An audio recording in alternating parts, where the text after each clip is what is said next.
하나님 은혜는 이 시간에도 충만하게 임하실 줄 믿습니다. 오늘의 토라 포션 본문 말씀을 한글로 읽고 히브리어로 읽어보도록 하시겠습니다. 야곱이 세계 땅 에돔에 연청 세세로 사자들의 자리보다 앞서 이네요. 아멘. 히브리어를 천천히 읽어보겠습니다. 바이세라 후 야곱 말라킴 에파나도 에레 에사도 아히부 아우자 세이르 세데 에돔. 아멘. 오늘도 주의 은혜가 풍성한 은혜가 있으시기를 주의 이름으로 축원합니다. 또 함께 또 예배하게 돼서 감사합니다. 거룩한 샤밧이 샤밧 때의 은혜가 있을 줄 믿습니다. 우리가 이 동영상을 이렇게 찍는데요. 여름에는 에어컨 소리가 막 들어가잖아요. 그리고 또 이 겨울에는 또 히터 소리가 들어가고, 또 우리가 지금 촬영하는 그 주변이 히터나 에어컨이 있어가지고 외부에서 듣는 분은 윙윙윙 해가지고 도대체 무슨 소리인지 잘 모르겠다고 이렇게 많이 건의를 하더라고요. 우리가 방송 시스템을 잘 갖추기 전까지는 이 설교 중에는 히터나 에어컨을 좀 조절을 해주면 좋겠다 싶습니다. 지금도 에어컨 들어가잖아요. 그래서 가능하시면 이 시간만큼 소리가 안 날 수 있도록 조절을 해주시면 감사하겠습니다. 근데 그 바로 근처에 거의 영상기가 촬영기가 있어서 그 소리가 좀 듣는 분이 좀 밍밍해가지고 듣기가 아주 거북하다고 그러시더라고요. 불편하시더라도 좀 춥더라도 우리 그 설교 중에는 가능하면 그런 히터 소리, 에어컨 소리를 좀 조심해 주시면 감사하겠습니다. 우리가 지금 이 말씀, 부모 말씀 밑에 한 구절을 적어놨는데요. 한번 읽어보시기로 하십니다. 안식일은 애무하듯이 다가와 두려움과 슬픔과 어두운 기억을 다 없앤다. 이 구절은요, 아브라함 햇셀의 안식이라는 책에서 한 구절을 읽는데요. 그 아브라함 햇셀의 안식이 최근 들어서 많이 조명되고, 그래서 많은 분들이 관심을 가지고 보는 책이라 할 수 있겠습니다. 그래서 어떤 그 안식에 대한 내용을 시적으로 잘 표현해 놨는데요. 우리가 여러 부분들을 그 책을 통해서 많이 도전받을 그런 부분들이 많이 있습니다. 그래서 예배 때마다 한 구절씩 이렇게 그 인용을 해서 같이 은혜를 나누고자 합니다.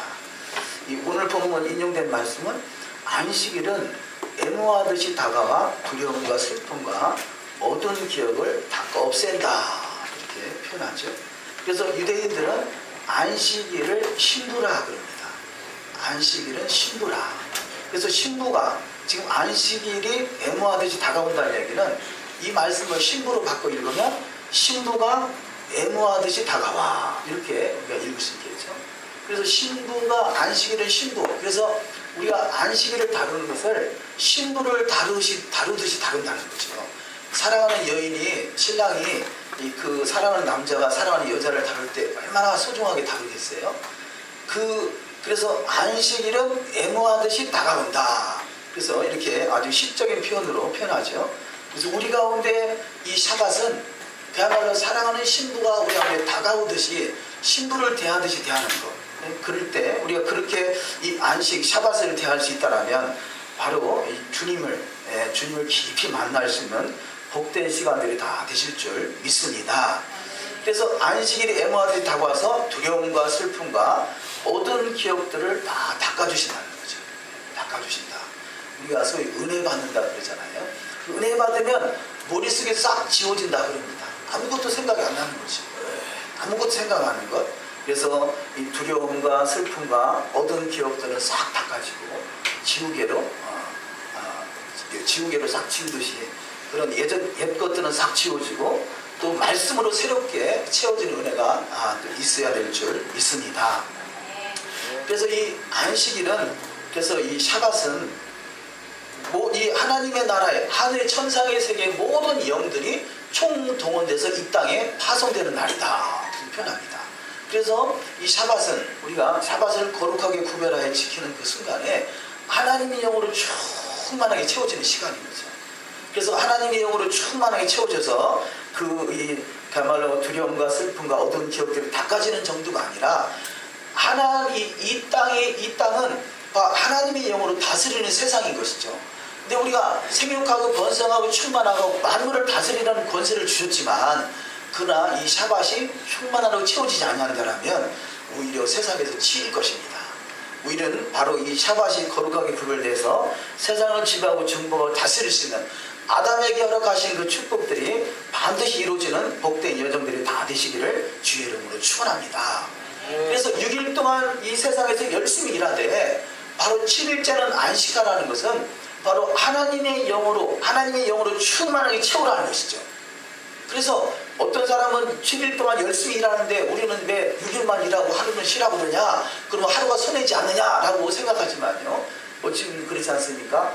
이 나무를 베는 사람이 한 사람은 하루 종일 일을 하고 한 사람은 50분 일하고 10분 쉬고 50분 일하고 10분 쉬는데 결과를 보니까 50분 일하고 10분 쉰 사람이 더 많이 일을 했더라는 거죠. 더 많은 나무를 했더라는 거죠.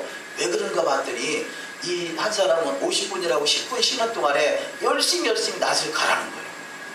열심히 낫을 갈았더니 그야말로 톱날을 날카롭게 했더니 그 시간이 더 많은 일들을 할 수 있었더라는 거죠. 우리가 이 샤밧은 쉬니까 손해인 것 같지만 그러나 하나님의 영으로 충만하게 채워지기 때문에 오히려 더 많은 일이 또 하나님의 또 역사를 이루가는 은혜가 있을 줄 믿습니다. 세상적인 논리로 봐도 그렇고요, 영적인 논리를 볼 때 이 세상은 영으로 다스리는 것이 온전한 세상인 것이죠. 이 세상은 결국은 우리 지금 본문에 야곱과 에서가 등장하지만 자, 끊임없이 이 세상은 야곱과 에서의 싸움이라 할 수 있겠습니다. 자, 야곱과 에서의 싸움, 어떤 때는 야곱이 이기고 어떤 때는 에서가 이기고, 그래서 이 세상은 바로 야곱의 후손들 이스라엘과 에서의 후손들 그야말로 아랍과 이 세상과의 싸움이라 할 수 있겠습니다.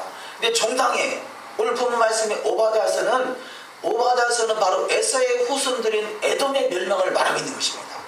에서의 후손인 에돔의 멸망. 그래서 결국 에돔은 이 땅에서 결국 망하게 된다는 것이죠. 그래서 오바댜서 읽었습니다. 오바댜서 1장 18절을 제가 잠깐 인용해드리면 야곱 족속은 불이 될 것이요 요셉 족속은 불꽃이 될 것이며 에서 족속은 초계같이 될 것이다, 이렇게 말하고 있습니다. 그래서 이 에서 족속은 결과론적으로 마지막에 남은 자가 하나도 없어지게 된다는 거죠. 하나도 없이 다 멸망을 하게 된다는 것입니다. 그래서 마지막 절에 구원자들이 시온에서 올라와서 에서의 산을 심판하리니 말씀합니다. 자, 구원자들이 올라와서 이 시온산에 올라와서 에서의 산을 다 심판한다 그러죠. 자, 두 개의 산이 있습니다. 자, 시온산과 에서의 산이 있습니다. 결국 이 마지막 때는 에서의 산은, 과정은 에서의 산이 이기는 것 같았지만, 자, 세상이 이기는 것 같았지만 결과론적으로는 에서의 산은 심판을 받게 되고 시온산이 만방에 우뚝 솟아오르게 된다는 것이죠. 이것이 바로 이사야서 2장 2절 이하 말씀에 인용된 말씀입니다. 율법이 시온에서부터 여호와의 말씀 예루살렘에서부터 와서 만방이 다 이 예루살렘을 우러러보는 때가 있을 줄 믿습니다. 그때가 바로 야곱 족속은 불이 되고 요셉 족속은 불꽃이 된다 그러죠. 우리가 오른편에 스가랴 9장 13절이 인용되어 있는데요, 한번 읽어보도록 하십니다. 우루바 내가 유다로 당기고 활을 삼고 에브라임으로 먹인 살을 삼았으니 시온아 내가 내 자식들을 격동히 치려 헬라 자식을 치료하며 너를 용사의 칼과 같게 하리라. 아멘. 자, 유다의 활을 삼고 에브라임의 살을 삼아서 헬라 자식을 다 친다라는 거죠. 이 헬라 자식이 바로 에서 자식인 거예요. 에서의 후손이 헬라인 것입니다. 이 유다와 에브라임은 바로 여기 야곱과 요셉의 후손인다는 것이죠. 저와 여러분은 어찌 보면요, 예수를 믿었지만 헬라의 영향력이 있었기 때문에 헬라 자식의 수준이 있었다 할 수 있겠어요. 그런데 하나님의 은혜로 이스라엘을 깨닫는다는 것은 헬라 자식에서 이제는 바로 유다와 에브라임 자식으로 이 전환됐다는 것, 이스라엘이라는 것을 깨닫게 되는 것이죠. 이게 어마어마한 차이를 나타냅니다. 헬라 자식은 아직 섞여있는 그 무리 속에 있는 것이고요. 이 요셉과 에브라임, 이 야곱은 섞여있는 무리 속에서 조금씩 변화돼서 이제는 바로 요셉의 자손, 야곱의 자손, 진정한 이스라엘의 자손이 되는 것입니다. 그래서 우리가 오늘날에 같은 교회이지만 과거에는 전혀 우리가 이단 소리 들을 일이 없었는데요. 이스라엘이 눈에 열려지는 순간부터 사람들은 좀 이상한 노출을 보기 시작해요. 그래서 교회에서도 왕따 당하기도 하고요. 그런 일들이 일어나게 된다는 거죠. 근데 이게 사실은 잘 가고 있는 것입니다. 할렐루야. 엊그저께 어느 분이 저 태백에서 하는 학교 선생님이시라는데요. 태백에서 하는 분이 그 사이트에다가 댓글을 올리셨는데 어느 순간에 하나님이 이스라엘에 대해서 눈을 열어주셔서 그래서 이스라엘에 대해서 기도하지 않을 수 없고 이스라엘에서 기도만 하면 눈물이 펑펑 쏟아지고 그래서 이스라엘에 대해서 말하지 않을 수가 없더라는 거죠. 그래서 교회 가서 이스라엘 그랬더니 이단이라고 찍혀가지고 지금은 교회도 못 가고 집에서 남편하고 같이 예배드리고 있다고 그러더라고요. 왜냐? 이 헬라의 그 수준이 있을 때는 전혀 무리가 없이 잘 가는 것 같은데요. 이제는 구별될수는 말씀으로 구별되는 수준에 이르게 되니까 서서히 좁은 길로 들어서더라는 거죠. 신앙은 좁은 길입니다. 신앙은 좁은 문입니다. 우리는 그래서 진짜 사는 길은 좁은 문으로 가는 것이고 좁은 길로 가는 것이고 바로 이 좁은 문으로 가기 힘쓸 때 바로 오늘 말씀과 같이 안식일이 우리한테 다가와서 하나님의 영으로 충만하게 채우셔서 결국은 마지막 때 에서를 심판하는 위치에 시온산에 서서 에서를 심판하는 위치에 서는 자가 다 되실 줄 믿습니다. 자, 오늘 본문 말씀에 요약이 되어 있습니다만 몇 가지를 먼저 나누기 원하는 것은 그래서 이 오늘 본 말씀의 제목이 보내다잖아요. 바이샬라우 보내다인데 자 어디를 보내느냐 오늘 본문 말씀은요 야곱을 에서에게 보내는 것이죠. 그런데 야곱이 에서에게 가기 전에 먼저 누구를 보내느냐 야곱이 에서에게 가기 위해서 사자를 보냈다 이렇게 표현하고 있습니다. 자 사자를 보냈다는 거죠. 이 말씀은 야곱은 이스라엘이고요 에서는 세상이다 말이죠. 그러면 지금 이 2000년 기독교 역사는 바로 예수님께서 이 땅에 구원자로 오셔서 예수를 믿는 그들을 세상으로 보낸 시기가 바로 야곱이 에서에게 보낸 시기다 할 수 있겠습니다. 그런데 야곱이 에서에게 이 사자를 보냈더니 에서가 하는 일이 뭡니까? 400명의 군사를 이끌고 와가지고 야곱을 공격하려고 준비하고 있더라는 거죠. 400명의 군사. 그래서 이것은 뭘 말합니까? 자, 기독교와 우리 주님이 이 땅에 2000년 전에 오셔서 구원하시는 은혜를 베풀었는데 이 구원하신 은혜가 이 세상에 나가서 에서에게 가서 헬라에게 가서 저들을 복음을 전하고 구원하려고 했더니 거꾸로 저들이 400명의 군사, 400은 완전수잖아요. 400은 타구입니다. 타구. 히브리어 타구, 완전하다. 그야말로 이들이 완전한 세상이 돼가지고 이스라엘의 야곱을 공격하려고 하더라는 거죠. 현재까지 했었던 일이 그 일 아니겠습니까? 그런데 다시 오실 주님의 때, 이제는 주님의 때 저들이 깨닫고 에서가 결국은 이 야곱을 치러 왔지만 결국 이 야곱이 변하여 이스라엘이 되고 은혜를 받았더니 거꾸로 그들이 화합이 되고 하나가 되는 은혜가 있더라는 것입니다. 이 세상 기회는 이스라엘을 치려 올라오지만 결국 이스라엘의 은혜가 충만히 임하는 순간에 이들은 또 하나가 돼서 바로 한 세 사람의 사명을 감당하시는 은혜가 있을 줄 믿습니다. 이제 그런 모습으로 그런 그림으로 마지막 때 그림으로 보여줄 수 있겠습니다. 그래서 에서가 야곱을 공격하러 마지막 아마겟돈 전쟁을 일으킨다 할지라도 그 결과는 에서 족속은 이 오바다서의 말씀과 같이 멸망할 수밖에 없게 되고 남은 자가 하나도 없게 다 망하게 되지만 그런 야곱 족속 이스라엘은 이스라엘에 접붙임 받은 교회들은 살아남아서 하나님의 영광을 보는 때가 속히 올 줄 믿습니다. 또 두 번째 이 본문 말씀에 의지해서 이 본문에 나오는 등장하는 어떻게 에서와 야곱이 화해할 수가 있었겠습니까? 야곱이 자 어떻게 해서 과거 그가 은혜 받기 전에는 이스라엘이 되기 전까지는요 여러 가지 이 종을 보내고 또 그 자기가 재물을 보내고 하다못해 부인을 보내고 자녀를 보내고 다 보냈지만 아직은 마음 편치 않은 그런 상태에 있었죠. 그런데 결국은 은혜 받고 났더니 형 에서 앞에 가서 7번 전하더라는 거죠. 그건 뭘 말하겠습니다. 완전한 겸손을 말하는 것이죠. 우리가 지금 나름대로 겸손함으로 나아가고 있다고 할 수 있을 것입니다. 그런데 저도 물론이고요. 제가 경험한 바로는요. 나름대로 자기가 기준을 정해놓고 나는 이 정도까지는 겸손할 수 있다라고 하는데요. 그 이상이 넘어가려고 안 해요. 나는 내가 정해놓은 선만까지만 겸손하겠다라는 것이죠. 그런데 우리 주님은 십자가에서 죽기까지 겸손하셨던 것입니다. 우리가 겸손, 한 단계 겸손, 두 단계 겸손, 6단계 겸손까지가 아니라 할 수만 있으면 7단계까지 완전한 숫자까지 겸손함으로 나갈 수 있을 때, 완전한 숫자까지 머리를 숙일 수 있을 때 야곱과 에서가 하나 돼서 주님이 다시 오실 때가 임박하기만 하는 축복이 있을 줄 믿습니다. 그 주인공들이 다 되시기를 주의 이름으로 축원합니다. 또 세 번째, 이 디나 사건이 등장하죠. 이 디나 사건을 통해서 우리가 깨달을 수 있는 것은 뭐 여러 가지가 있겠습니다만, 이 디나 사건을 통해서 유대인들은 할례를, 이방인과 하나 되기 위해서 할례를 강조하잖아요.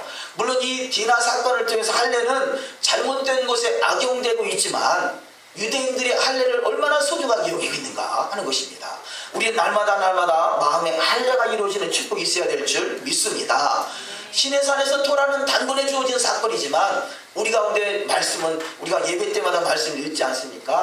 말씀을 통해서 날마다 시간마다 분초마다 말씀으로 거듭나야 되는 것이죠. 그래서 이 육체의 할례는 곧 마음의 할례를 표현하고 있다 할 수 있겠고요. 네 번째, 단을 쌓으라 그러죠. 자, 이렇게 이 야곱이 딸 디나의 강간 사건, 이런 일들이 벌어지고 나서 결과론적으로는 뭐냐? 단을 쌓지 않았다는 것이죠. 세겜 지역에 가서 하나님의 의도에서 벗어나서 단을 쌓지 않고 자기 식대로 뭔가 하려고 해봤지만 결국은 화를 당하게 되고 깨달은 것은 하나님의 말씀이 또 단을 쌓으라는 것입니다. 그래서 우리는 할 수만 있으면 날마다 단을 쌓는 복된 은혜가 있어야 될 줄 믿습니다. 어디에서 단을 쌓습니까? 베델에서 단을 쌓잖아요. 베델은 그야말로 두 단어가 합해진 단어인데, 베이트, 집이라는 베이트와 엘, 하나님. 그래서 하나님의 집, 하나님의 집에 단을 쌓는 것이고, 달리 말하면 집에 하나님이 되는 거죠. 내 집이 하나님이 거하실 처소가 되어지는 그곳에서 단을 쌓는 것입니다.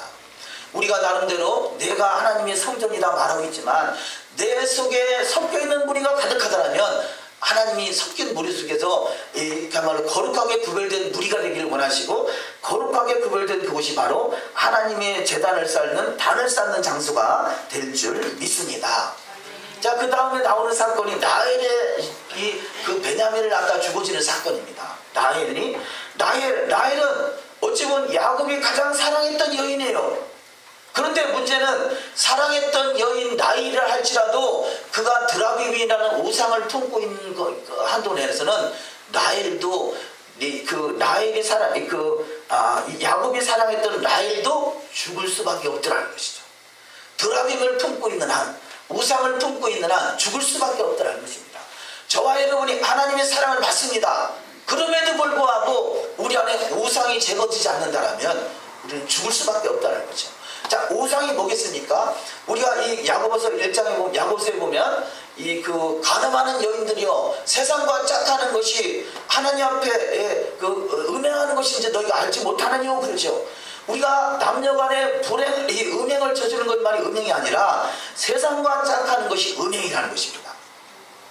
그래서 우리가 라헬은 이 야곱의 사랑을 받았지만 그가 음행을 버리지 못하고 우상을 버리지 못함으로 말미암아 그도 사망을 당할 수밖에 없다라는 그런 메시지를 주고 있다 할 수 있겠습니다. 왜냐, 라헬이 우상을 버리지 않으면 에서와 같이 섞여 있는 무리가 되기 때문에 그렇습니다.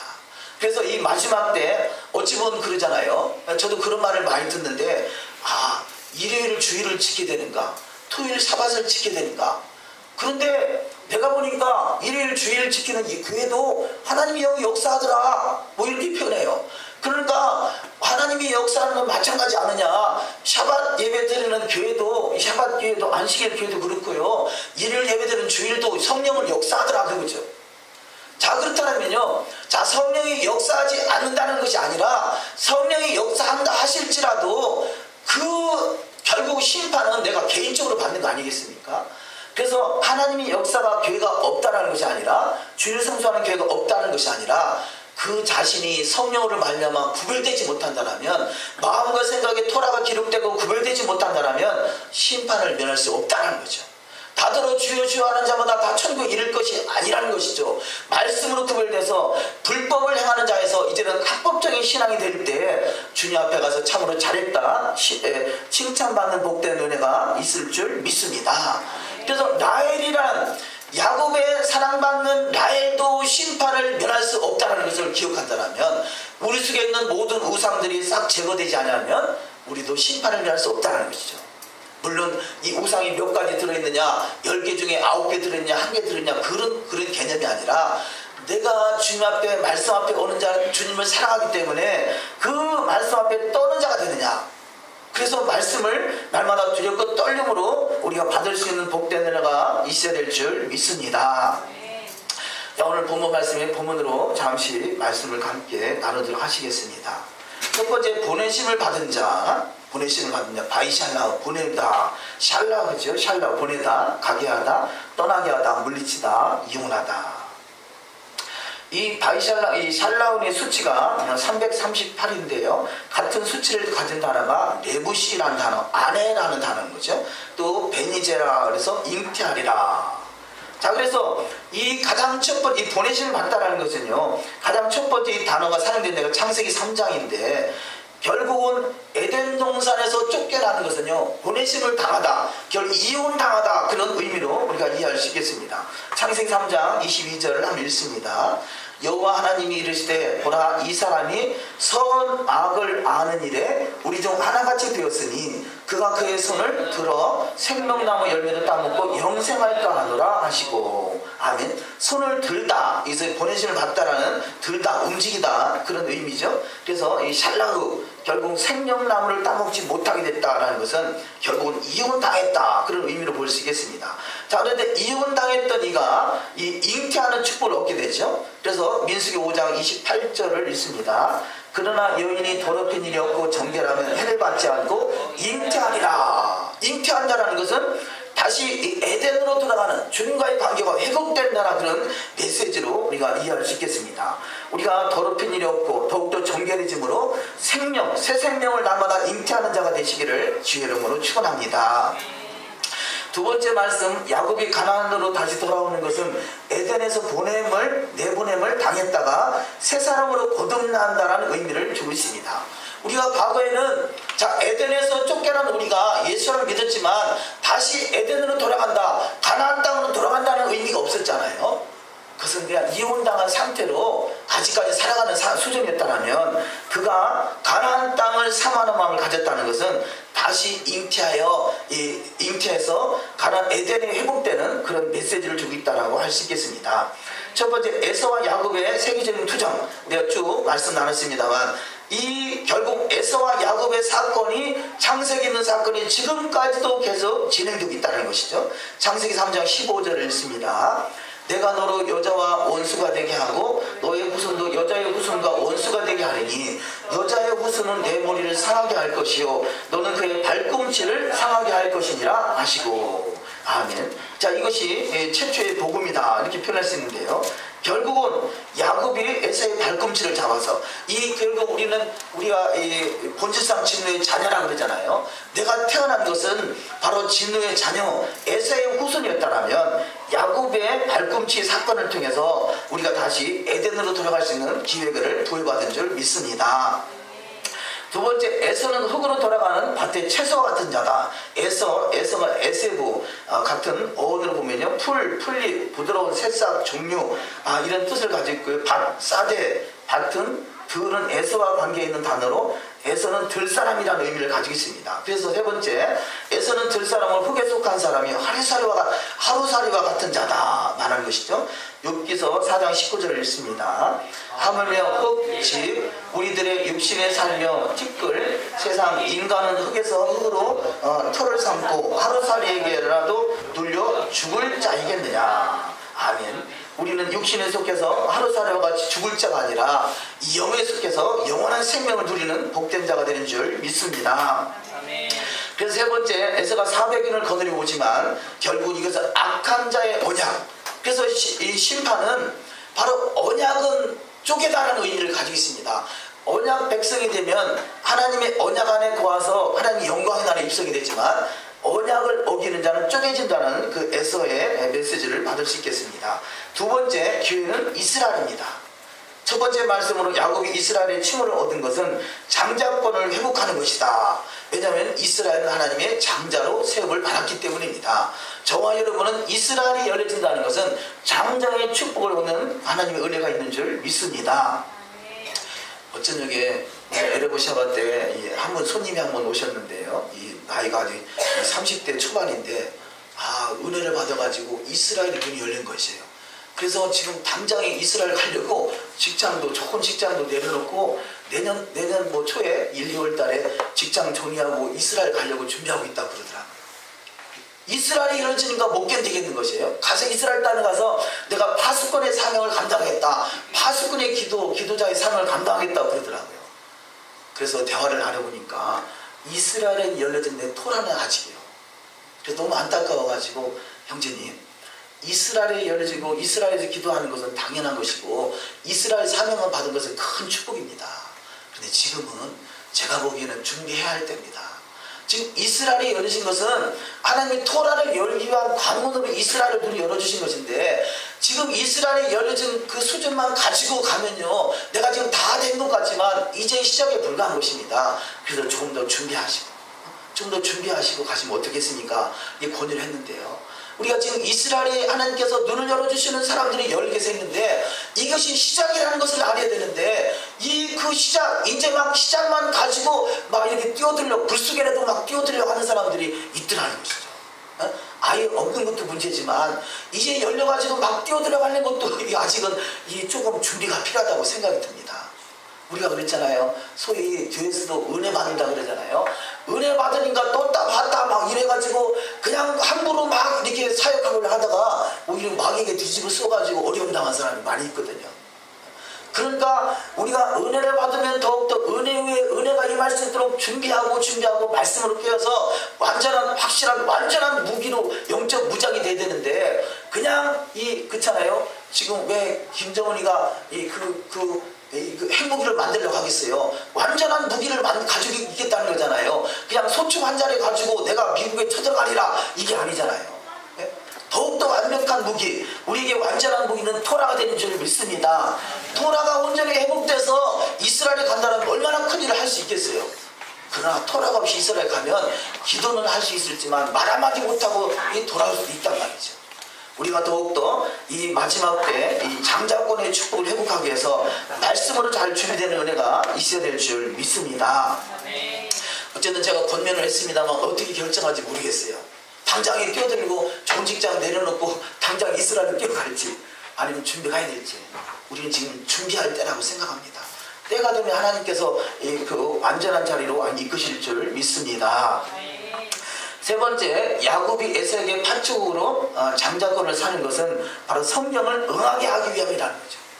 팥죽 한 그릇으로 이 야곱은 이 야곱에 대해서 그 인간성을 의심할 수도 있고 여러 가지 있겠습니다만 결과론적으로는 성경을 이루기 위함이라는 것입니다. 왜냐하면 성경에 이미 예언되어 있기 때문에 그렇죠.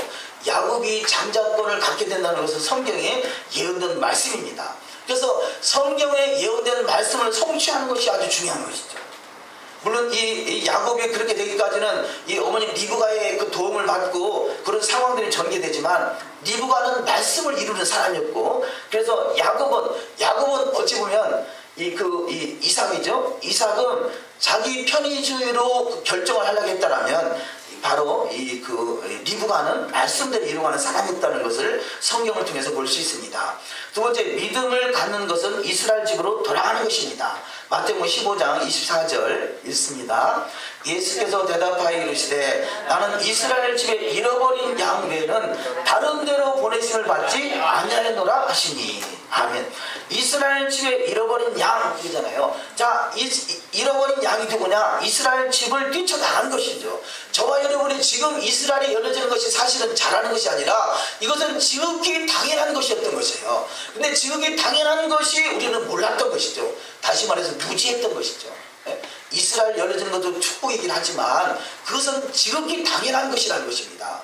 그래서 이스라엘 집에 잃어버린 양, 우리는 찾은 양이 됐으면 이스라엘 집으로 돌아온 것이고 진정한 이스라엘 땅으로 돌아가시는 은혜가 있어야 될 줄 믿습니다.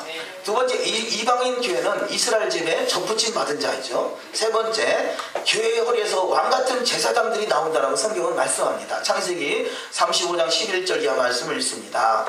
하나님이 그에게 이르시되 나는 전능한 하나님이라 생육하며 번성하라. 한 백성과 백성들의 총회가 내게서 나오고 왕들이 내 허리에서 나오리라. 아멘. 한 백성과 백성들의 총회, 이 총회라는 단어가 칼인데요. 칼은 오늘날의 교회를 말하는 거죠. 교회. 한 백성과 백성들의 교회가 내게서 나오고 그 교회의 허리에서 왕들이 나온다는 거죠. 이 교회에서 교회의 중심, 축이 되는 그들이 왕같은 제사장이라는 것입니다. 다 그렇게 부름을 받았지만 다 그렇게 쓰임을 받는 것은 아니더라는 것이죠. 우리가 부름받아서 나선 이 몸이 그야말로 왕같은 제사장의 사명을 감당할 수 있는 은혜가 있으시길 주의 이름으로 축원합니다. 세 번째 말씀으로 야곱이 에서에게 보낸 예물은요, 총수가 550개인데 550은 넷셀, 독수리를 의미한다는 것이죠. 독수리. 그래서 제가 이 말씀과 우리가 부르시다라는 단어에 의해서 연결해서 말씀을 풀어봤는데요. 자, 이스라엘과 맺은 신의 언약은 독수리 날개로 업어서 인도한다는 것이죠. 마지막 때 동방의 독수리들을 불러서 이스라엘을 깨운다 그러십니다. 이사야 46장 11절을 읽습니다. 내가 동방에서 독수리를 부르며 먼 나라에서 나의 모략을 이룰 사람을 부를 것이라. 내가 말하였은즉 정령 이룰 것이요 경영하였은즉 정령 행하리라. 아멘. 11절 인용했는데요. 이사야 46장 10절에 보면 하나님이 시초부터 이미 종말을 다 말씀했다고 그러죠. 창세기 1장 1절에 이미 종말, 주님의 재림 때를 다 말씀하셨던 것 같이요. 동방의 독수리들을 통해서 이스라엘을 깨운다 그러는데 왜 유독히 유난히 한국 사람들이 이스라엘에 대해서 관심을 많이 갖게 되고 이스라엘의 사역을 위해서 집중하게 되느냐? 바로 동방의 독수리가 돼서 이스라엘을 깨우기 위함인 줄 믿습니다. 출애굽할 때 하나님이 독수리 날개로 저들을 업어서 인도한 것 같이 마지막 주님의 때 동방의 독수리를 통해서 이스라엘 깨우게 되는데 부르다, 가라라는 단어가요. 그래서 이렇게 변형되다 보면 코레, 그래서 또 코리아까지 간다는 거죠. 이제 코리아는 동방의 독수리로 이스라엘의 모략을 위해서 부르심을 받은 민족이라 이렇게 이해할 수 있겠습니다. 뭐 이것이야 100% 그렇다라고 장담할 수는 없지만 얼마든지 가능하고 왜 하나님 우리를 한국 대한민국을 코리아라고 하느냐, 이 동방의 독수리라는 의미를 가리키다 할 수 있겠습니다. 자, 세 번째, 메시아 왕국의 주인공 야곱. 자, 형 에서와 야곱의 그 사건들을 미드라시에서 보니까요 여러 가지 재미난 일들이 있습니다만 그래서 몇 가지를 기록해 놨습니다. 처음에는 야곱이 우리 성경에 있는 내용과 같이 야곱이 에서에게 마음을 사귀어서 예물을 보내겠지만 그러나 에서는 전쟁하려고 왔었다는 거죠. 근데 하나님의 은혜로 그가 에서와 야곱이 화합하는 사건이 본문에 기록되고 있습니다. 두 번째, 천사와 싸운 야곱. 이 말씀 한번 다 같이 한번 읽어보도록 하십니다.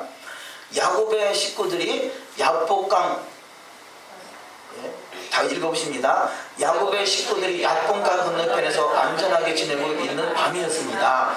야곱은 다시 야복강을 건넜습니다. 그곳에는 야곱이 입고 온 항아리 몇 개가 있었습니다. 야복 강가에 있는 야곱에게 천사는 사람같이 입장을 하였을 뿐입니다. 밤새도록 싸웠습니다. 아침까지 싸웠습니다. 천사는 야곱에게 하나님의 영광이 나타나 보호하고 지키고 있는 것을 보았습니다. 도저히 이길 수 없다는 것을 알았습니다. 환도뼈를 쳤습니다. 그러면서 나로 하여금 가게 놓아달라고 말했습니다. 그러나 야곱은 놓아주지 않았습니다. 환도뼈가 부러졌는데도 불구하고 끝까지 매달리는 야곱을 보고 천사는 말했습니다. 나는 하나님 옆에서 찬양하는 천사다. 아침에 나는 하나님께 찬양을 하여야 하는데 가야만 한다. 보내주어야 한다. 아멘. 자, 여기까지 보십니다. 줄친 부분에 보면 첫 번째, 야복 강가에 있는 야곱에게 누가? 천사는 사람같이 위장해서 나타냈다 그럽니다. 오늘 본문 말씀에 등장하는 말씀 중에 우리가 이해하기 쉽지 않은 부분이 있는데 그것이 뭐냐? 이 야곱이 하나님과 더불어 겨루고 이겼다 이렇게 번역이 돼 있잖아요. 그래서 아니 어떻게 야곱이 하나님을 이기냐 이렇게 해석을 되는데요. 이 하나님이라고 번역된 단어가 엘로힘이라는 거죠. 우리는 그냥 하나님 이렇게 번역이 되어 있기 때문에 하나님이라고만 이해할 수밖에 없지만 유대인들은 그 구절을 어떻게 이해하느냐, 바로 이 사람의 모습을 나타내는 그가 천사라고 이해하고 있다는 거죠. 다시 말해서 엘로힘을 그 번역된 성경은 하나님이라 하는 것이고요, 유대인들은 엘로힘을 뭐라고 이해하고 있다? 천사로 이해하고 있다는 거죠. 그래서 이게 어마어마한 차이를 나타내고 있습니다. 우리가 어떻게 하나님을 이기느냐, 그래서 여러 가지 해석을 하고 있습니다만, 그러나 이것을 저들은 천사라고 표현하고 있다는 것입니다. 이것이 중요한 의미를 가지고 있다고 볼 수 있겠는데요. 그래서 여기서 이 미드라시 내용에 보면 두 번째 줄친 부분은 나는 하나님 옆에서 찬양하는 천사다. 아침에 나는 하나님께 찬양을 해야 하는데 가야만 한다. 보내줘야 한다. 이렇게 말하고 있다는 거죠. 계속 읽습니다. 야곱은 말했습니다. 우리 조상에게 주었던 축복을 부어줘야 내가 놓겠습니다. 천사는 이 축복을 허락하였습니다. 내가 허락한다. 이제부터 내 이름을 야곱이라 하지 말고 이스라엘이라 불러라. 이는 내가 천사와 겨루어 이겼기 때문이다. 아멘. 자, 그래서 우리는 하나님과 겨루어 이겼다라고 표현하고 있지만 이 유대인들은 천사와 겨루어 이겼다라고 표현하고 있다는 거죠. 그래서 엘로힘이라는 단어가, 물론 이 엘로힘이라는 단어가 2300번 정도 나옵니다. 그래서 수많은 단어들이 있습니다만 대개의 경우는 이 엘로힘을 하나님이라 번역했습니다만 반드시 다 엘로힘은 하나님이라고만 번역할 수 없다라고 그러는 것이죠. 왜냐하면 이것은 미드라시니까 아이고 그건 미드라시 아니겠습니까? 라고 할 수 있지만 성경이 실제적으로 엘로힘을 다른 단어로, 다른 언어로 번역하는 여러 구절들이 있습니다. 그 구절을 몇 가지 한번 기록해 봤습니다. 한번 보도록 하십니다. 먼저 창세기 32장 24절 이하 말씀을 읽습니다. 야곱은 홀로 남았더니 어떤 사람이 날이 새도록 야곱과 씨름하다가 그가 이르되 내 이름을 다시는 야곱이라 부를 것이 아니요 이스라엘이라 부를 것이니 이는 내가 하나님과 사람들과 겨루어 이겼음이니라. 여기 하나님이란 단어가 엘로힘이라는 단어는 거죠. 엘로힘. 그래서 엘로힘은 하나님이라고 번역할 수도 있겠습니다만 그러나 문맥적으로 볼 때 반드시 다 하나님은 아니라는 것이죠. 그래서 이 강조해서 보는데요. 엘로힘을 유대인들은 천사로 이해하고 있다는 것이죠. 두 번째, 엘로힘을 성경에 엘로힘을 재판장이라고 번역한 구절도 있습니다. 출애굽기 21장 6절을 읽습니다. 상전이 그를 데리고 재판장에게로 갈 것이요 또 그를 문이나 문설주 앞으로 데리고 가서 그곳에 내가 송곳으로 그의 길을 뚫을 것이라. 그는 종신토록 그 상전을 섬기리라. 자, 여기 재판장이라는 단어가 엘로힘이라는 단어가 써졌다는 거죠. 그러면 만약에 이 구절을 하나님으로 번역한다면 상전이 그를 데리고 하나님에게로 갈 것이요. 그런데 왜 이 유대인들은 이 구절을 하나님이라고 말하지 않고 재판장이라고 말할 것인가? 말하는 것이 하는 것이죠. 그것은 재판장은 곧 하나님의 사자, 하나님의 명령을 받은 자라고 표현할 수 있겠죠. 그래서 천사도 곧 하나님의 명령을 받들어서 움직이는 것이기 때문에 그것을 이 엘로힘을 천사를 하나님이라 번역하는 것이지 이것이 반드시 하나님과 겨루어 싸워 이겼다 그런 의미가 아니라고 볼 수 있겠습니다. 우리가 엘로힘을 무조건 다 여호와로만 보기 때문에요. 오직 여호와다. 다 모든 걸 다 여호와로 해석하잖아요. 그런데 성경은 그 엘로힘이라는 단어가 하나님만이 아니라 재판장도 되고요. 또 신들 또 여러 가지로 번역하는 걸 통해서 볼 수 있을 때 엘로힘은 복합 명사라는 거죠. 여러 가지로 복합되는 것. 그래서 다 이 복수잖아요. 엘의 복수, 하나님의 복수. 자, 세 번째 하나님이 엘로힘을 모아들이시고 신들을 재판하신다. 이런 구절이 있습니다. 시편 82편 1절을 한번 읽습니다.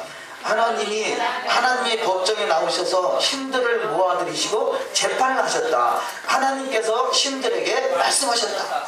자, 이것이 공동 번역인데요. 공동 번역인데 그 표준세 번역이네. 표준세 번역. 하나님의 법정에 나오셔서 신들, 여기서 신들이란 단어가 바로 엘로힘인 거죠. 엘로힘. 하나님께서, 자, 여호와께서 신들을 모아놓고 하나님께서 신들에게 말씀하셨다. 신들을 모아들이시고 재판을 하셨다는 거죠. 그것이 신을 재판했다는 이야기인지 신들을 재판했다는 이야기인지 아니면 신들을 모아놓고 저들을 통해서 세상을 재판했다는 이야기는 불분명하지만 그러나 분명한 것은 신들을 엘로힘을 신들이라 번역하고 있다는 거죠. 그러니까 엘로힘은 오직 그 여호와 그분만의 엘로힘이다라는 그런 관점이 아니라는 것입니다. 그래서 이 신들을 표현할 때 신들을 모아 들이시고 그런 건 일이 아니잖아요. 여러 신, 그 속에서 뭐 천사도 있을 수 있고 천사, 사자, 뭐 예수와 아니면 저와 여러분도 말씀을 받은 자를 신들이라 그런다고 하시잖아요. 저와 여러분이 말씀을 받아 신들이 될 수 있다는 것이죠. 그러니까 신들을 모아서 재판하는 때가 주님의 때가 될 줄 믿습니다. 그래서 엘로힘을 반드시 하나님으로만 볼 것이 아니라 재판장, 신들, 말씀을 받은 자들 여러 가지로 표현하는 것을 볼 수 있겠습니다. 세 번째, 하나님의 말씀을 받은 자들을 또한 신들이다 이렇게 표현하죠. 요한복음 10장 35절 성경은 패하지 못하나니 하나님의 말씀을 받은 사람들을 신이라 하셨거늘 하물며 아버지께서 거룩하게 하사 세상에 보내신 자가 나는 하나님의 아들이라 하는 것으로 너희가 어찌 신성 모독이라 하느냐. 아멘. 여기서 우리 성경에는 신이라 번역되어 있지만 다른 성경에는 신들 이렇게 번역되어 있습니다. 그래서 여기도 동일하게 엘로힘입니다. 엘로힘, 신들, 신 이렇게 번역됐다는 거죠. 그래서 우리는 신들을 반드시 하나님만으로 볼 것이 아니라 하나님의 그 표현하는 여러 가지 방법들, 다시 말해서 재판장이나 신들이라는 것은 철저히 하나님의 명령을 받아서 받들어서 사명을 감당하는 자들이 할 수 있겠죠. 철저히 주님과 하나가 된 메아드가 되는 상태, 이것을 말할 수 있겠습니다. 그런데 어쩌면 신들, 그러니까 오직 여호와만이 엘로힘이다라고 하는 것은 우리가 넌센스가 될 수 있다는 거죠. 유대인의 사고는 그렇지 않다는 거죠. 천사도 엘로힘도 천사로 이게 분류하는 모습을 볼 수가 있겠습니다. 그래서 이 부분을 잘 인지하셔서 또 이 성경을 이해하는데 착오가 없으시길 바랍니다. 자, 네 번째, 법대로 경계하지 않으면 멸관이 없다라는 것입니다. 여호와의 기뻐하심을 얻으면 원수로부터 또한 은혜를 받게 됩니다. 기뻐하다, 라짜 그러죠. 즐거워하다, 찬송하다, 만족시키다, 성취하다, 받아들이다. 여호와의 기뻐하신 자가 되시기를 주의 이름으로 축원합니다. 우리 신앙은요, 여호와의 그냥 허락하심이 있고 여호와의 기뻐하심이 있다는 것입니다. 어쩔 수 없이 그냥 놔두면 죽게 생겼으니까 허락하는 거. 그렇잖아요. 막 금식하고 때를 쓰고 매달리는데 하나님이 그냥 놔두면 죽을 것 같아서 허락하니까 하나님이 기뻐하신다라고 생각할 수 있는데요. 그냥 하나님이 마지못해서 허락하시는 부분이 있을 수 있고요. 하나님이 기쁨을 이기지 못하는 사람이 있다는 거죠. 우리는 그냥 마지못해서 억지 때를 써가기 때문에 그렇잖아요. 오늘날에 교회가 주일 성도들 지키는 교회도 하나님 역사하더라. 그것이 하나님이 기뻐하시는 뜻이라기보다 하나님이 허락하시는 뜻, 그러니까 그것을 성령의 역사할 수 있다라고 볼 수 있다는 거죠. 성령의 역사가 없다는 것이 아니라 우리는 언약 백성다운 삶이 돼야 된다는 것을 우리가 강조하고자 하는 것이죠. 두 번째, 먼저 여호와를 기쁘시게 하면 원수에게서도 은혜를 입게 하십니다. 잠언 16장 7절 사람의 행위가 여호와를 기쁘시게 하면 그 사람의 원수라도 그로 더불어 화목하게 하시느니라. 아멘. 그래서 야곱과에서가 어찌보면 에서는 야곱을 원수같이 여겼지만 결국은 그를 화목하게 하시잖아요. 우리가 이삭이 그 야곱을 그 밧단 아람으로 보낼 때 너가 가서 다른 사람을 통해서 이 신부를 얻지 말고 가서 우리 그 친족을 통해서 신부를 얻으라 그렇게 보냈지만요, 실상은 에서가 야곱을 기회만 닿으면 틈타서 야곱을 죽이려고 했기 때문에 리브가가 그 이삭에게 번면을 해가지고 보낸 것이잖아요. 그렇듯이 세상은 끊임없이 에서는 끊임없이 야곱을 죽이려고 하고요, 세상은 끊임없이 이스라엘을 죽이려고 한다는 거죠. 저와 여러분은 끊임없이 저와 여러분을 이스라엘의 눈이 열려지고 이스라엘 토라가 열려지면요, 끊임없이 우리를 모함하고 죽이려고 하는 무리가 있다는 것입니다. 그런데 우리가 살 길은 뭐냐? 주님을 기쁘시게 하는 일밖에 없습니다. 할렐루야. 주님을 기쁘시게 하는 것이 사는 길이에요. 저가 나를 대적한다고 나를 죽이려고 해도 나같이 가서 싸우자, 그게 아니라 우리는 주님을 기쁘시게 하면 주님께서 눈동자같이 지키시고 돌보시고 은혜를 베푸시는 역사가 있을 줄 믿습니다. 예수께서 그래서 여호와를 기뻐하시는 자다. 그래서 하늘과 땅의 권세를 받으신 분이 됐습니다. 마태복음 3장 17절 하늘에서 소리가 있어 말씀하시되 이는 내 사랑하는 아들이요 내 기뻐하는 자라 하시니라. 아멘. 그냥 하나님이 어쩔 수 없어 허락하시는 한쪽 눈 지그시 감고 그래 알았다, 이 신앙이 아니라 주님이 기쁨을 이기지 못하여 하는 신앙이 되어야 될 줄 믿습니다. 세 번째, 여호와께서 모세의 이름을 또 알고 기억하시고요. 또 다음 말씀에 죄악 중에 드리는 제사를 하나님이 기뻐하지 아니하신다는 거죠. 창세기 33장 20절, 거기 단을 쌓고 그 이름을 엘로헤 이스라엘이라 했더라. 자, 이 죄악 중에 드리는 제사는 하나님이 기뻐하지 않는다. 모든 교회들이 다 예배를 드리고 있잖아요. 그렇다고 해서 다 기뻐한다기보다는 하나님의 말씀이 회복된 그 기회를 하나님이 더욱더 기뻐하시는 기회가 될 줄 믿습니다. 이것이 의로운 제사와 온전한 번제라 할 수 있겠습니다. 시편 51편 19절, 그때 주께서 의로운 제사와 번제와 온전한 번제를 기뻐하시니 저희가 스스로 주의 단에 드리리이다. 아니, 의로운 제사가 뭐겠습니까? 말씀 중심의 예배, 의로운 제사, 그래서 말씀 중심의 삶, 말씀 중심의 그 예배를 의로운 제사, 토라의 제사, 이렇게 표현할 수 있겠습니다. 그래서 이것을 하나님이 온전한 번제로 기뻐 받으신다는 것입니다. 그래서 내가 하나님의 거룩한 성전으로 구별되는 것이죠. 첫 번째, 여호와께서는 의로운 제사의 온전한 번제를 기뻐하시고요. 두 번째, 죄악 중에 드리는 제사는 기뻐하지 않으신다는 것입니다. 호세아서 8장 13절, 내게 드리는 제물을 말할지라도 저희가 고기로 제사를 드리고 먹거니와 여호와는 그것을 기뻐하지 아니하고 이제 저희 죄악을 기억하여 그 죄를 벌하리니 저희가 애굽으로 다시 가리라. 아멘. 그래서 이 호세아서는 그 음행하는 것을 말하죠. 그런 제사를 하나님 기뻐하지 않는다는 것입니다. 세 번째, 제사보다 먼저 구하는 것은 공의와 법도를 구하는 자가 되겠습니다. 미가서 6장 8절, 사람아 주께서 선한 것이 무엇임을 내게 보이셨나니 여호와께서 내게 구하시는 것이 오직 공의를 행하며 인자를 사랑하며 겸손히 하나님과 함께 행하는 것이 아니냐. 아멘. 우리가 공의를 행하는 것과 제사를 드리는 것, 무엇이 먼저 되느냐? 이 의롭지 못한 제사 하나님이 기뻐 받으시는 것이 아니고 원래 하나님이 제사를 원하시는 것이 아니단 말이에요. 공의와 정의를 사랑하고 주의 보좌의 기초를 놓기를 원하는 것이 바로 하나님의 첫 번째 원리라 할 수 있겠습니다. 제사는 그야말로 물론 번제도 있고 소제도 있고 화목제도 있지만 또 대개는 이 속죄제와 속건제, 나의 죄를 제속하기 위해서 받아들인 제사, 그래서 하나님과의 관계가 단절된 관계를 회복하기 위해서 드린 것이 이 제사라 할 수 있겠습니다. 그런데 의와 공의와 정의를 행한다면 이 제사가 필요 없이도 하나님과 날마다 화목하는 축복이 있을 줄 믿습니다.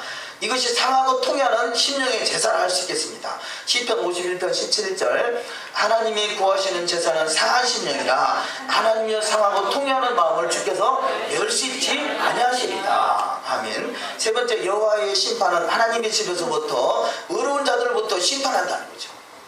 하나님의 집에서. 다음 말씀 다섯 번째, 교회가 음행하는 결과는 사망이라는 것입니다. 창세기 35장 18절을 읽습니다. 그가 죽게 임하며 그분이 떠나려 할 때 아들의 이름은 베논이라 불렀으나 그 아비가 그를 베냐민이라 불렀더라. 자, 이 라헬이 베냐민을 낳으면서 죽음을 당하게 되는데요. 그때 베논이라 불렀다는 거죠. 왜 베논이냐? 베논이는 아벤, 그래서 고통, 사악함, 쓸데없음, 헛됨, 슬픔, 악함, 우상, 악, 이런 뜻이 있는데요. 다시 말해서 라헬이 야곱의 사랑을 받았지만 그가 드라빔을, 우상을 버리지 않으므로 이게 악한 것이고 슬픈 것이고 헛된 것이다, 이게 우상이라는 것이죠. 그걸 깨달았다는 거죠. 그래서 그런데 베논이라 하지 않고 베냐민이라 불렀다는 거죠. 라헬은 우상을 도적질하여 심판을 받게 되는 것을 스스로 깨닫게 됐다고 볼 수 있겠습니다. 그래서 라헬은 드라빔을 도적질한 사람이었죠. 두 번째, 우상 숭배는 음행하는 것입니다. 호세아서 4장 12절 읽습니다. 내 백성이 나무에게 묻고 그 막대기는 그들에게 구하나니 이는 그들이 음란한 마음에 미혹되어 하나님을 버리고 음행하였음이니라. 세 번째, 르우벤은 음행으로 장자의 명분을 빼앗기게 되죠. 네 번째, 음행하는 자는 교회에서 판단하며 쫓아내라 라고 성경은 말씀합니다. 고린도전서 5장 1절 이하 말씀, 너희 중에 심지어 음행이 있다 함을 들으니 이런 음행은 이방인 중에라도 없는 것이라 누가 그 아비의 아내를 취하였다 하는도다. 그리하고도 너희가 오히려 교만하여져서 어찌하여 통하니 여기지 아니하고 그 일 행한 자를 너희 중에 쫓아내지 아니하느냐. 음행하는 자는 교회에서 쫓아낼 때 교회도 살고 쫓겨난 그도 깨닫고 회개하고 돌이킬 수 있는 기회가 있다는 것입니다.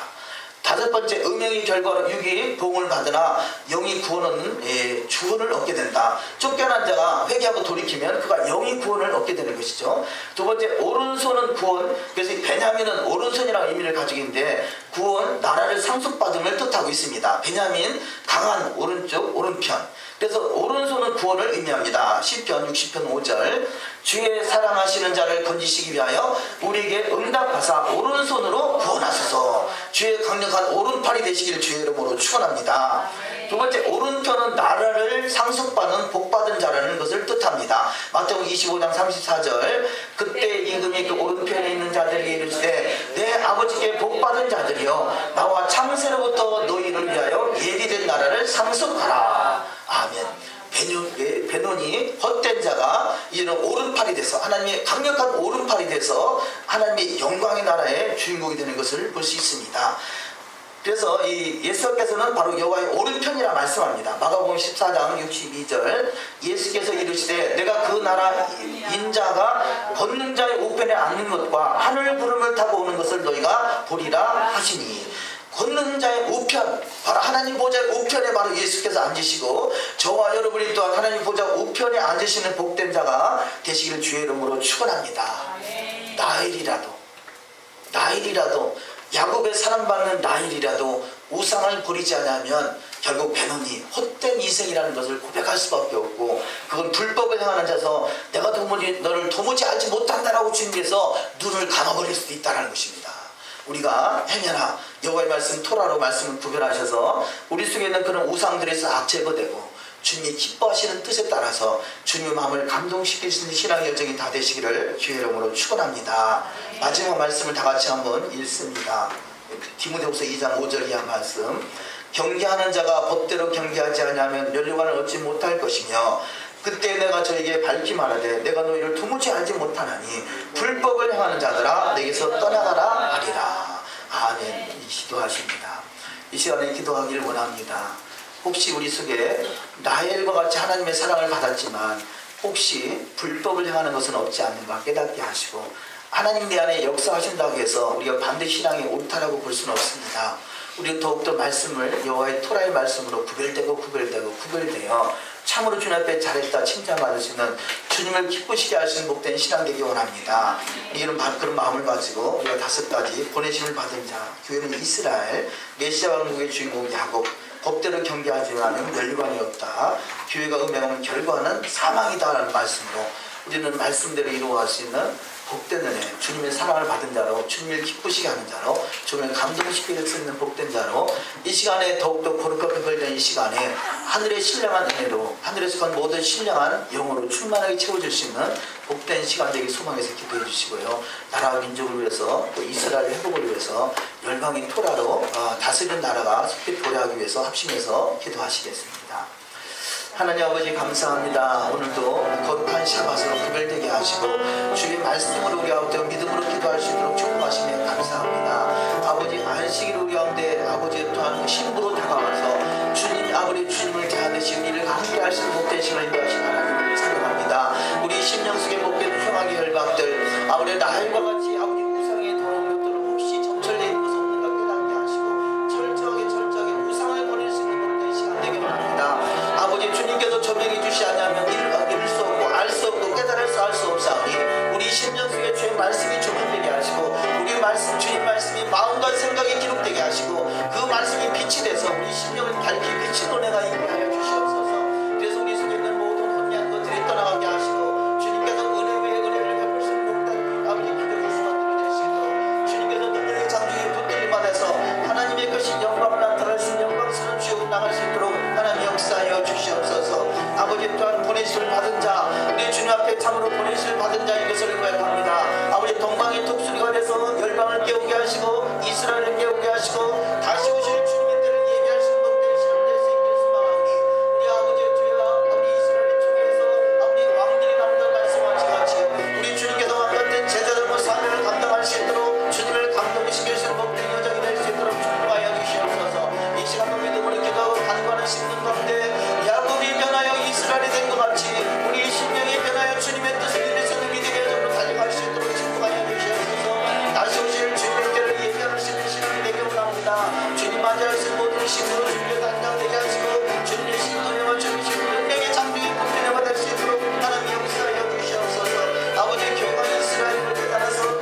불같은 성령의 역사만이 이 말씀을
경계하는 자가 법대로 경계하지 않으면 멸류관을 얻지 못한 것 같이 우리 가운데 라헬과 같이 주님의 사랑을 받았지만 그 사랑을 주님 앞에 아버지의 배신하는 어리석은 인생 되지 않게 하시고 더욱더 지혜와 계시음으로 충만케 임하사 하나님이 선하시고 기뻐하시고 온전한 뜻을 잘 이루어갈 수 있는 믿음의 여정으로 축복하여 주시옵소서.